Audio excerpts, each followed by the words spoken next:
Petit rappel avant le début de la vidéo, l'aide en ligne de la plateforme est très complète et souvent quand on veut avoir la réponse à une question précise, c'est plus rapide de la consulter. Donc pour y accéder au départ de la page d'accueil, c'est assez simple, vous allez dans la barre de menu en haut à droite et vous appuyez sur le point d'interrogation. Vous trouverez de l'aide pour la quasi-totalité des modules de la plateforme.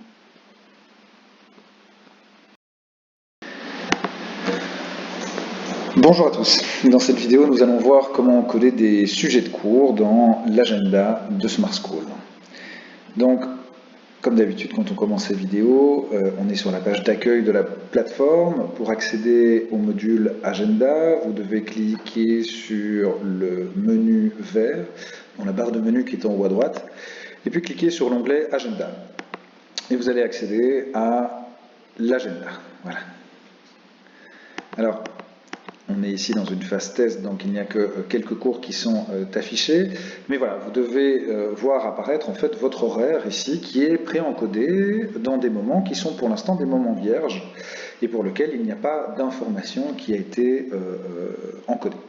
Donc, c'est dans cette vidéo qu'on va voir comment est-ce qu'on va encoder en fait les sujets de cours qu'il faudra associer à chacun de ces moments vierges dans votre horaire. Alors, pour le faire, plusieurs manières. Soit vous cliquez sur le plus vert qui est dans le menu qui se situe sur la gauche, et vous pouvez cliquer sur planifier une fiche de cours. Donc, ce que Smart School appelle une fiche de cours, c'est effectivement ces contenus de cours que l'on veut faire afficher au journal de classe, ou un devoir, ou un rendez-vous. Dans cette partie, le plus simple est sans doute simplement de cliquer sur les espaces de cours qui sont déjà encodés. Si vous cliquez sur cet espace de cours, pour l'instant, il est reconnu comme étant un moment vierge. Et vous allez pouvoir associer à ce moment vierge des fiches de cours ou surtout des fiches de cours. Donc vous voyez, par défaut, et ça vient du fichier horaire, vous avez la date et la plage horaire, vous avez votre nom, l'enseignant qui donne cours, la classe, c'est-à-dire les personnes à qui ce moment est associé, et le cours qui lui est attribué, ainsi que l'endroit, si l'endroit est repris dans le fichier horaire. Donc vous avez la possibilité de modifier date et heure, mais forcément il vous est demandé de ne pas le faire parce que c'est votre fichier horaire et ceux des élèves. Vous pouvez modifier l'enseignant, mais là aussi vous laissez votre nom. Pour ce qui est des élèves, dans la majorité des cas, si vous donnez cours à une classe qui est une classe homogène, l'entièreté des élèves est reprise. Si par contre vous êtes un professeur d'option, de langue, de sport ou autre, et que vous avez uniquement une partie des élèves de la classe, vous pouvez filtrer ces élèves. Donc pour filtrer les élèves, il faut cliquer sur « Filtrer les groupes ». Alors vous avez des groupes qui ont été préencodés, mais en fait on va vous demander de filtrer au départ de la liste des élèves. Donc, une fois que vous avez cliqué sur « Filtrer les groupes », vous cliquez sur « Plus d'options ». Et là vont apparaître l'entièreté des élèves qui ont ce moment vierge dans leur horaire.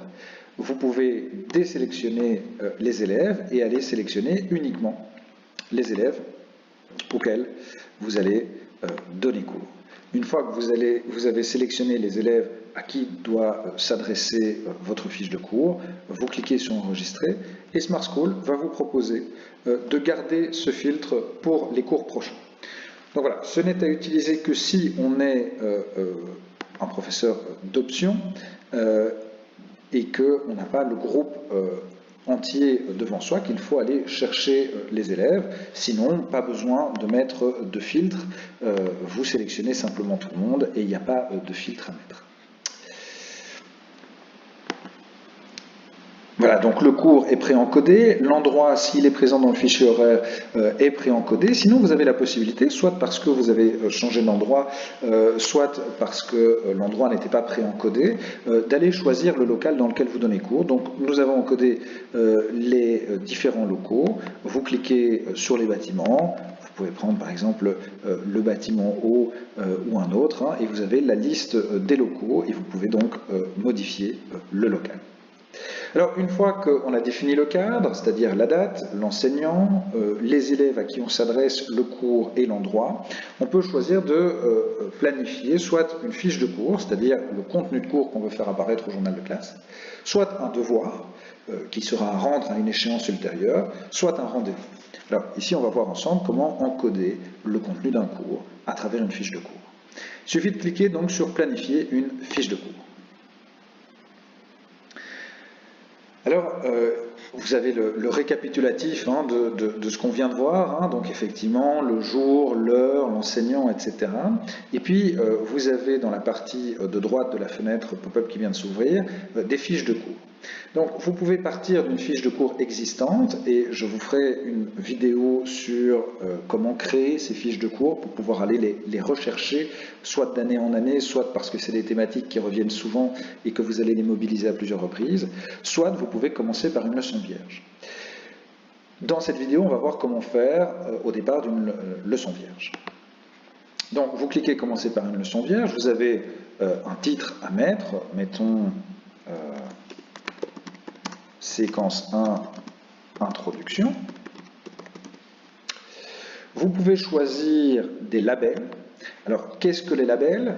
Les labels, ce sont des étiquettes, si vous voulez, des sortes de hashtags que vous allez associer à vos fiches de cours ou à vos devoirs et qui vont vous permettre de les retrouver plus facilement. Par exemple, ici, je mets le label de première année parce que j'imagine que je m'adresse à mes premières secondaires. Ensuite, dans le contenu de cours, vous avez la possibilité d'associer des objectifs. Alors, c'est quelque chose qu'on a décidé de mettre en parenthèse ici au Collège Carl Mercier. Il s'agissait de faire le lien, en fait, entre les fiches de cours et donc l'agenda, le journal de classe, et les programmes. Pour l'instant, c'est mis entre parenthèses. Il n'y a donc rien à faire avec les objectifs. Vous pouvez rajouter quelques informations sur l'organisation et le déroulement de cette séquence de cours. Dans cette partie, c'est des informations qui vous concernent vous et qui ne seront pas visibles pour les élèves. Si vous voulez ajouter des informations pour les élèves, vous pouvez le faire dans les options supplémentaires. Donc vous avez 4 options supplémentaires. Sur les 4, au collège, on va utiliser 3 options. Info pour les élèves, lien web et pièce jointe. Il n'y a pas d'élément de mini-base de données à aller chercher. Et vous pouvez donc rajouter des informations pour les élèves. Mettons que vous voulez être un petit peu plus précis que juste séquence 1 introduction et dire que vous avez été de la page 1 à la page 4 par exemple. Vous pouvez rajouter soit un lien web, c'est très facile, vous associez une URL parce que vous avez vu une vidéo en classe lors de ce cours et que vous voulez que les élèves puissent la retrouver facilement, ou vous associez une pièce jointe parce que vous avez vu une fiche ou un article que vous souhaitez partager avec vos élèves. C'est très classique et c'est le même principe que quand on envoie un document en impression sur Smart School. Il suffit de cliquer sur lien web ou sur pièce jointe en fonction. Une fois que l'on a fait ça, on peut simplement cliquer sur planifier. Et qu'est-ce qui va se passer? Votre moment vierge a été changé. Il est encodé dans l'agenda de manière différente. Vous voyez, au lieu d'être un moment vierge comme ceci, il est bien noté le titre, séquence 1, introduction. Si je clique dessus, je peux voir l'information pour l'élève supplémentaire que j'ai communiquée et je vais pouvoir donc encoder mon journal de classe de cette manière. Comme je vous le disais, et je vous ferai toute une vidéo là-dessus, il y a possibilité de créer des fiches de cours en avance et de les enregistrer afin de pouvoir les réutiliser. Donc là, c'est beaucoup plus simple, évidemment. Je clique simplement sur le moment vierge que je veux modifier. Je vais sur « Planifier une fiche de cours », mais au lieu de la créer, je vais simplement aller chercher la fiche de cours qui m'intéresse. Mettons ici, séquence 1, les graphiques. Et je clique simplement sur « Planifier ». Et automatiquement, si vous voulez, les filtres sont encodés, le contenu est encodé, et voilà, mon journal de classe est fait. Donc ça vaut peut-être la peine de préparer quelques fiches de cours un peu en avance pour se faciliter le travail d'encodage, surtout quand on a des thématiques qui reviennent. Voilà.